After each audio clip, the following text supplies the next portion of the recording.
ಎಲ್ರಿಗೂ ನಮಸ್ಕಾರ. ನಾನು ವಿವೇಕಾನಂದ HK. ಜಗತ್ತಿನ ಎಲ್ಲ ಶೋಷಿತರು, ದುಃಖಿತರು, ನೋವಿನಲ್ಲಿರುವವರು ನನ್ನ ಸಂಗಾತಿಗಳು ಎನ್ನುವ ಚೆಗುವಾರ ಅವರ ಮಾತುಗಳನ್ನು ನೆನಪಿಸಿಕೊಂಡು ಎಲ್ಲರಿಗೂ ಕಾರ್ಮಿಕರ ದಿನದ ಶುಭಾಶಯಗಳು.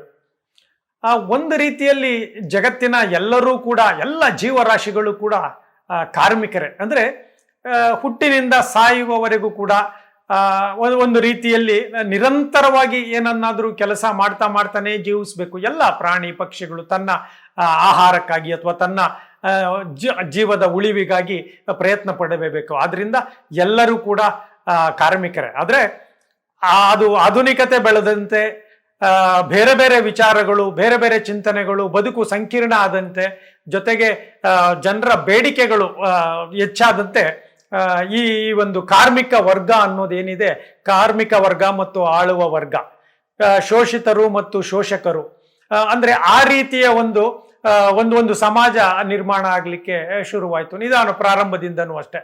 ಅಂದ್ರೆ ಕೆಲವರು ಆಳ್ತಾ ಇರೋರು, ಕೆಲವರು ದುಡಿತಾ ಇರೋರು ಅಂತ. ಸೊ ಮುಖ್ಯವಾಗಿ ಈ ದುಡಿಯುವ ವರ್ಗವನ್ನ ನಾವು ಸಾಮಾನ್ಯವಾಗಿ ಕಾರ್ಮಿಕ ವರ್ಗ ಅಂತೇಳಿ ಕರಿತೀವಿ. ಅಂದ್ರೆ ಬೇರೆಯವರು ದುಡಿತಾರೆ ಇಲ್ಲ ಅಂತಲ್ಲ, ಆದ್ರೆ ಇತರರಿಗಾಗಿ, ಸಂಬಳಕ್ಕಾಗಿ, ಅಂದ್ರೆ ಇನ್ನೊಬ್ಬರು ಕೊಡಬಹುದಾದಂತಹ ಹಣಕ್ಕಾಗಿ ಅವರ ಕೆಲಸವನ್ನ ಮಾಡ್ತೀವಲ್ಲ, ಅದನ್ನ ಒಂದು ರೀತಿ ಕಾರ್ಮಿಕರು ಅಂತ. ಅದನ್ನ ನಂತರದಲ್ಲಿ ಆ ಕಾರ್ಮಿಕರು ಅನ್ನೋದೇ ಒಂದು ವಿಭಾಗವೇ ಆಗುತ್ತೆ, ಅದು ಬಹುಮುಖ್ಯವಾಗಿ ಗುರುತಿಸಲ್ಪಡೋದು ಯಾವಾಗ ಅಂದ್ರೆ ಇಂಗ್ಲೆಂಡಿನಲ್ಲಿ ಅಲ್ಲಿ ಈ ಬಟ್ಟೆ ಗಿರಣಿಗಳು ಅವೆಲ್ಲವೂ ಕೂಡ ಒಂದು ವ್ಯವಸ್ಥಿತವಾಗಿ ಒಂದು ಇಂಡಸ್ಟ್ರಿಯಲ್ ಏರಿಯಾನೇ ಪ್ರಾರಂಭ ಆಗುತ್ತೆ. ಸೊ ಅದು ಇಂಡಸ್ಟ್ರಿಯಲ್ ಏರಿಯಾ, ಬಟ್ಟೆ ಗಿರಣಿ ಬೇರೆ ಬೇರೆ ಇಲ್ಲೆಲ್ಲ ಅಲ್ಲಿ ಕಾರ್ಮಿಕ ವರ್ಗ ಕೆಲಸ ಮಾಡಕ್ ಶುರು ಮಾಡಿದ್ಮೇಲೆ ಅಲ್ಲಿ ಒಂದು ಅಧಿಕೃತವಾಗಿ ಕಾರ್ಮಿಕರು ಮೊದಲು ಇದ್ರು, ಇಲ್ಲ ಅಂತಲ್ಲ, ಗುಲಾಮರು ಇದ್ದಂತಹ ವ್ಯವಸ್ಥೆಯಲ್ಲೂ ನಾವು ಇದ್ವಿ. ಗುಲಾಮರು ಇರ್ಬೋದು ಅಥವಾ ರಾಜಪ್ರಭುತ್ವದಲ್ಲಿ ಯಾರಿಗೂ ಯಾವುದೇ ಇರಲಿಲ್ಲ. ಆದ್ರೆ ಈ ಕಾರ್ಮಿಕ ವರ್ಗ ಅನ್ನೋದು ಅಲ್ಲಿ ಒಂದು ಸೃಷ್ಟಿಯಾಗುತ್ತೆ. ಅದು ಮೂಲ ಕಾರಣ ಅದನ್ನ ನೋಡಿ ಕಾರ್ಲ್ ಮಾರ್ಕ್ಸ್ ಮತ್ತು ಫ್ರೆಡ್ರಿಕ್ ಎಂಜಲ್ಸ್ ಅವರು ಇದ್ರ ಬಗ್ಗೆ, ಅದ್ರ ಪರ್ಟಿಕ್ಯುಲರ್ ಆಗಿ ಕಾರ್ಲ್ ಮಾರ್ಕ್ಸ್ ಅವರು ಈ ಕಾರ್ಮಿಕರ ನಿಜವಾದ ಮತ್ತು ಬಂಡವಾಳಶಾಹಿಗಳ ವ್ಯವಸ್ಥೆ, ಈ ಎರಡನ್ನು ನೋಡಿ ಅವರು ಅದನ್ನ ಗುರುತಿಸಿ ದಾಸ್ ಕ್ಯಾಪಿಟಲ್ ಮತ್ತು ಕಮ್ಯುನಿಸ್ಟ್ ಮ್ಯಾನಿಫೆಸ್ಟೋ ಅಂತೇಳಿ ಪುಸ್ತಕಗಳನ್ನ ಬರೆದು ಆ ಮುಖಾಂತರ ಒಂದು ಕಾರ್ಮಿಕ ಚಳುವಳಿಯನ್ನ ಬೃಹತ್ತಾಗಿ ಬೆಳೆಸಿದಂತಹ, ಮೊದಲು ಕಾರ್ಮಿಕರು ಇದ್ರಿಲ್ಲ ಅಂತಲ್ಲ, ಆದ್ರೆ ಅಧಿಕೃತವಾಗಿ ಮತ್ತು ಕಾರ್ಮಿಕರನ್ನ ಶೋಷಿಸಲಾಗುತ್ತಿದೆ, ಸಮಯದ ದೃಷ್ಟಿಯಿಂದ ಇರ್ಬೋದು ಅಥವಾ ಅವ್ರಿಗೆ ಕೊಡ್ತಾ ಇರುವ ಸಂಬಳದಿಂದ ಇರ್ಬೋದು, ಎಲ್ಲವನ್ನು ಅವರು ಗಮನಿಸಿ ಆ ರೀತಿಯ ಒಂದು ವ್ಯವಸ್ಥೆಯನ್ನ ನೋಡಿ ಕಾರ್ಮಿಕ ಚಳುವಳಿ ಮಾಡ್ತಾರೆ. ನಂತರ ಅದು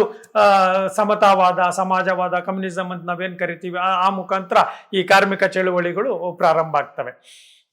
ಏನಕ್ಕೆ ಈ ಕಾರ್ಮಿಕ ಚಳುವಳಿ ಇವತ್ತು ಮೇ 1 ಎಲ್ಲರೂ ಅತ್ಯಂತ ಗೌರವಯುತವಾಗಿ ಈ ದಿನ ಅಂದ್ರೆ, ಅದೊಂದು ದುಡಿಯುವ ವರ್ಗ ತನ್ನ ಹೊಟ್ಟೆಪಾಡಿಗಾಗಿ ತಾನು ದುಡಿಯುವುದಲ್ಲದೆ ಸಮಾಜದ ಎಲ್ಲ ರೀತಿಯ ಅವಶ್ಯಕತೆಗಳನ್ನ ಪೂರೈಸಲಿಕ್ಕೆ ಕಾರ್ಮಿಕ ವರ್ಗ ಸಾಮಾನ್ಯವಾಗಿ ದುಡಿಯುತ್ತೆ. ನೋಡಿ, ಇವತ್ತು ನೀವು 2026 ಸಂದರ್ಭದಲ್ಲಿ ನಿಂತು ನೋಡಿದ್ರೆ ವೈದ್ಯರು ಇರ್ಬೋದು ಅಥವಾ ಆಡಿಟರ್ ಇರ್ಬೋದು ಅಥವಾ ಸಿನಿಮಾ ನಟರು ಇರ್ಬೋದು, ಬೇರೆ ಬೇರೆ ಎಲ್ಲರೂ ವೃತ್ತಿ ನಿರತರು, ಅವರು ಎಲ್ಲರೂ ದುಡಿತಾನೆ ಇರ್ತಾರೆ.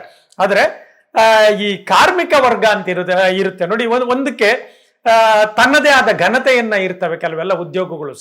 ಒಂದು ಹಂತದಲ್ಲಿ ಎಲ್ಲ ಕೆಲಸಗಳು ಶ್ರೇಷ್ಠವೇ ಅಂತ ಹೇಳುವುದು ಬಾಯಿ ಮಾತಿನ ವಿಷಯ ಆದ್ರೂ ಕೂಡ, ಈಗ ಮನೆ ಕಸ ಗುಡಿಸೋದು ಅಥವಾ ಶೌಚಾಲಯಗಳನ್ನ ಕ್ಲೀನ್ ಮಾಡೋದು ಅಥವಾ ರಸ್ತೆಗಳನ್ನ ಕ್ಲೀನ್ ಮಾಡೋದು, ಅಥವಾ ಇದು ಒಂದು ರೀತಿ ಸಮಾಜದಲ್ಲಿ ಕೆಳ ಹಂತದ ಕೆಲಸಗಳಾಗಿ ಮಾಡ್ತವೆ, ಈ ಚಪ್ಪಲಿ ಹೊಲಿಯೋದು, ಆ ತರದ ಕೆಲಸಗಳು.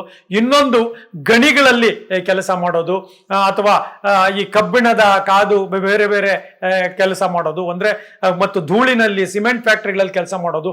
ಈ ರೀತಿ ಇದು ಹೊಟ್ಟೆಪಾಡಿಗೆ ಆದ್ರೂ ಕೂಡ ತನ್ನ ದೇಹದ ಮೇಲೆ ಆರೋಗ್ಯದ ದೃಷ್ಟಿಯಿಂದ ಬಹಳಷ್ಟು ಆಗ್ತಾ ಇರ್ತಾರಲ್ಲ, ಇವರನ್ನ ಸಾಮಾನ್ಯವಾಗಿ ಈಗ ಕೂಲಿಯವರು, ರೈಲ್ವೆ ಕೂಲಿಯವರು ಅಥವಾ ಬೇರೆ ಬೇರೆ ಅಂದ್ರೆ ದೇಹವನ್ನು ದಂಡಿಸ್ತಾ ಇರ್ತಾರೆ, ಅವ್ರಿಗೆ ತಕ್ಕಂತೆ ಶ್ರಮಕ್ಕೆ ತಕ್ಕಂತೆ ಹಣ ಸಿಗ್ತಾರಲ್ಲ.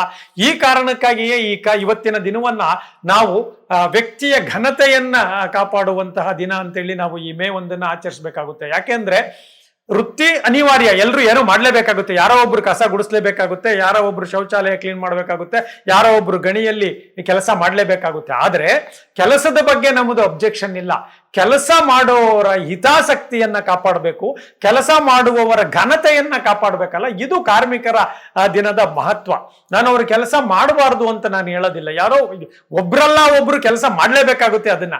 ಸೊ ಆದ್ರೆ ಆ ಕೆಲಸ ಮಾಡುವ ಸಂದರ್ಭದ ವ್ಯಕ್ತಿಗಳಿಗೆ ಅವರ ಅವಶ್ಯಕತೆಗಳನ್ನ ನಾವೆಷ್ಟು ಇದೀವೋ ಅಷ್ಟೇ ಅವ್ರಿಗೂ ಆಗಬೇಕು. ಯಾಕಂದ್ರೆ ಅವ್ರದ್ದು ಶ್ರಮ ಇರುತ್ತೆ, ಅಷ್ಟೇ ಭಾಗವನ್ನ ಕೊಡಬೇಕು. ಈಗ ನೀವು ಒಂದು ಸಾಫ್ಟ್ವೇರ್ ಇಂಜಿನಿಯರ್ಸ್ ಆಗ್ಲಿ, ಯಾರೇ ಆಗಿರ್ಲಿ, ನೀವು ಕೆಲಸ ಅದನ್ನೇ ವೈಜ್ಞಾನಿಕವಾಗಿ ಇವನ್ ಬಾಬಾ ಸಾಹೇಬ್ ಅಂಬೇಡ್ಕರ್ ಅವರ ಆವತ್ತಿನ ದಿನ ಕಾರ್ಮಿಕ ಮಂತ್ರಿಗಳಾಗಿ ರೂಪಿಸಿದಂತ ಕಾನೂನುಗಳನ್ನು ಕೂಡ ಅಷ್ಟೇ, ಅದು ಜಗತ್ತಲ್ಲಿ ಒಂದು ರೀತಿ ಅಧ್ಯಯನ ಮಾಡಿರೋದು. ಸುಮಾರು ಏನು ಅಂದ್ರೆ 8 ಗಂಟೆಯ ಸಮಯವನ್ನ ದುಡಿಲಿಕ್ಕೆ ಅಂದ್ರೆ ಕೆಲಸ ಮಾಡ್ಲಿಕ್ಕೆ, ಇನ್ನ 8 ಗಂಟೆ ವಿಶ್ರಾಂತಿ ಮತ್ತು 8 ಗಂಟೆ ಮತ್ತೆ ಸಾಂಸಾರಿಕ ಮತ್ತು ದಿನನಿತ್ಯದ ಚಟುವಟಿಕೆಗಳಿಗೆ. ಸೊ ಅಂದ್ರೆ ದಿನದ 24 ಗಂಟೆಯಲ್ಲಿ ಮಾಡಿದಾಗ 8 ಗಂಟೆಯನ್ನ ಅತ್ಯಂತ ವೈಜ್ಞಾನಿಕವಾಗಿ ಮಾಡಿದ್ದಾರೆ. ಜೊತೆಗೆ ಅರ್ಹತೆಗೆ ತಕ್ಕ ಕೆಲಸ, ಆಮೇಲೆ ಕೆಲಸಕ್ಕೆ ತಕ್ಕ ಸಂಬಳ.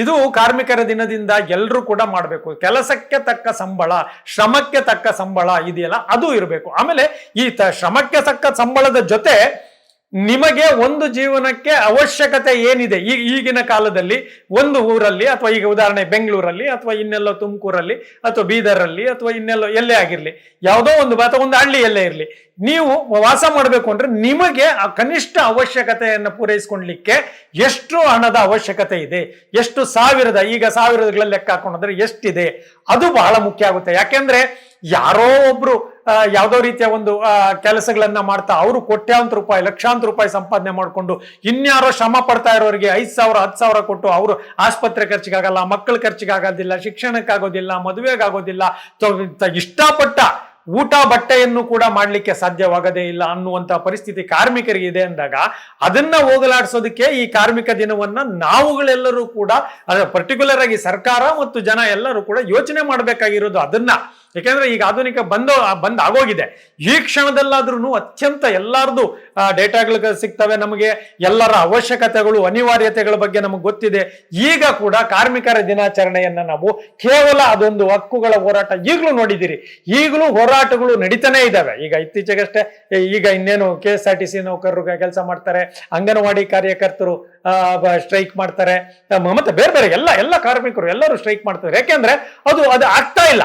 ಈಗ ಉದಾಹರಣೆಗೆ ಬಂಡವಾಳಶಾಹಿಗಳೇನು ಹೇಳ್ತಾರೆ ನೋಡಿ, 14 ಗಂಟೆ ಕೆಲಸ ಮಾಡಬೇಕು. ನಾರಾಯಣ ಮೂರ್ತಿ ಅವರು ಹೇಳಿದ್ರು 14 ಗಂಟೆ ಕೆಲಸ ಮಾಡಿ ದೇಶ ಉದ್ಧಾರ ಆಗಬೇಕು ಅಂತ. ನೋಡಿ ಅವ್ರು ಹೇಳ್ತಾರೆ ನಾನು 24 ಗಂಟೆ. ಕಾರ್ಮಿಕರಾಗಿ ನೀವು 24 ಗಂಟೆ ಕೆಲಸ ಮಾಡೋದಾಗ್ಲಿ, ಉದಾಹರಣೆ ನಾರಾಯಣ ಮೂರ್ತಿ ಅವ್ರನ್ನ ಎಲ್ಲಾದ್ರೂ ಕಳಿಸಿ ನೋಡೋಣ, ಈಗ ನನ್ನ ಕಂಪನಿಗೂ ಅಥವಾ ಇನ್ನೊಬ್ಬರ ಕಂಪನಿಗೂ ಕಳಿಸಿ 24 ಗಂಟೆ ಆಗಲ್ಲ. ಓನರ್ ಆಗಿ ಅಂದ್ರೆ ನೀವು ಬಂಡವಾಳಶಾಹಿ ಅಥವಾ ಅದರ ಮಾಲೀಕರಾಗಿ 24 ಗಂಟೆ ಕೆಲಸ ಮಾಡೋದೇನು ದೊಡ್ಡದಲ್ಲ. ಯಾಕಂದ್ರೆ ಅದು ನಿಮಗೆ ಹಣನೂ ಬರ್ತಾ ಇರುತ್ತೆ, ನಿಮ್ಮ ಸರ್ವೈವಲ್ಲು ಮತ್ತು ನಿಮ್ಗೆ ಸ್ವಾತಂತ್ರ್ಯ ಇರುತ್ತೆ. ಆದ್ರೆ ಕಾರ್ಮಿಕರದ ಆಗಲ್ಲ. ಕಾರ್ಮಿಕರಿಗೆ 8 ಗಂಟೆ ಕೆಲಸ ಕಡ್ಡಾಯ, ಕನಿಷ್ಠ ಸಂಬಳ ಕಡ್ಡಾಯ, ಸಮಯಕ್ಕೆ ಸರಿಯಾಗಿ ಸಂಬಳ ಕಡ್ಡಾಯ, ಅವರಿಗೆ ಆರೋಗ್ಯ ವಿಮೆ, ಜೀವ ವಿಮೆ ಕಡ್ಡಾಯ. ಯಾಕೆ ಅಂದ್ರೆ ಅವರು ಖಂಡಿತವಾಗಲೂ ಅದರ ಬಂದಿಗಳಾಗಿರ್ತಾರೆ. ಓನರ್ಗಳಿಗೆ ಈ ರೀತಿಯ ಓನರ್ಗಳಿಗೆ ರಿಸ್ಕ್ ಇದೆ, ಇಲ್ಲ ಅಂತ ನಾನು ಹೇಳೋದಿಲ್ಲ. ಬಂಡವಾಳಶಾಹಿ ಎಂದ ತಕ್ಷಣ ಅದನ್ನು ವಿರೋಧಿಸಬೇಕು, ಅವರು ಕಂಪ್ಲೀಟ್ ಶೋಷಕರೇ ಅಂತ ನಾನು ಹೇಳ್ತಾ ಇಲ್ಲ. ಶೋಷಣೆ ಇದ್ದಾಗ ಮಾತ್ರ ಅದನ್ನ ನಾವು ಶೋಷಣೆ ಅಂತೀವಿ. ಈಗ ಒಬ್ಬ ಮಾಲೀಕ ನಿಜವಾಗ್ಲೂ ಕೂಡ ತನ್ನ ಎಲ್ಲ ಕಾರ್ಮಿಕರನ್ನ ಮಕ್ಕಳಂತೆ ಮಾಡಿ ತಾನಿಗೆ ಬರುವ ಆದಾಯದಲ್ಲಿ ಕರೆಕ್ಟ್ ಆದ ಶೇರ್ ಅನ್ನ ಎಲ್ಲರಿಗೂ ಕೂಡ ಹಂಚಿಕೊಳ್ಳೋದೇ ಆದ್ರೆ ಅದನ್ನ ನೀವು ನಿಜವಾಗ್ಲೂ ಆ ವ್ಯವಸ್ಥೆ ಇರಲೇಬೇಕು. ಅದು ಈ ಆಧುನಿಕ ಕಾಲದಲ್ಲಿ ಬಂಡವಾಳಶಾಹಿಯನ್ನ ನಾವು ಸಂಪೂರ್ಣ ನಿರ್ಮೂಲನೆ ಮಾಡ್ಲಿಕ್ಕೆ ಆಗೋದಿಲ್ಲ. ಬಂಡವಾಳಶಾಹಿ ಮತ್ತು ಕಾರ್ಮಿಕ ವರ್ಗ ಎಲ್ಲ ಅಸ್ತಿತ್ವ ಇದ್ರೂ ಕೂಡ ಶೋಷಣೆಯನ್ನ ಪರ್ಟಿಕ್ಯುಲರ್ ಆಗಿ ಮಾಡಬಾರ್ದು. ಅಂದ್ರೆ ಕಾರ್ಮಿಕರಿಗೆ ಸಮಯಕ್ಕೆ ಸರಿಯಾದ ಸಂಬಳ, ಸಮಯಕ್ಕೆ ಸರಿಯಾದ ಆರೋಗ್ಯ ಮತ್ತು ಶ್ರಮಕ್ಕೆ ತಕ್ಕಂತ ಹಣ, ಇದನ್ನೆಲ್ಲ ಹಂಚು ಭಾಗವ ಇದೆಯಲ್ಲ, ಆ ಕಾರಣಕ್ಕಾಗಿ ಈ ಕಾರ್ಮಿಕರ ದಿನವನ್ನ ನಾವೆಲ್ಲರೂ ಮಾಡ್ಬೇಕು. ಅದನ್ನೇ ಚೆಗುವಾರ ಕೂಡ ಹೇಳೋದು ಏನು ಅಂದ್ರೆ, ನೀವು ಎಷ್ಟು ದುಡಿತೀರೋ ಅದರಲ್ಲಿ ನಿಮ್ಮದು ಪಾಲಿರ್ಲಿ.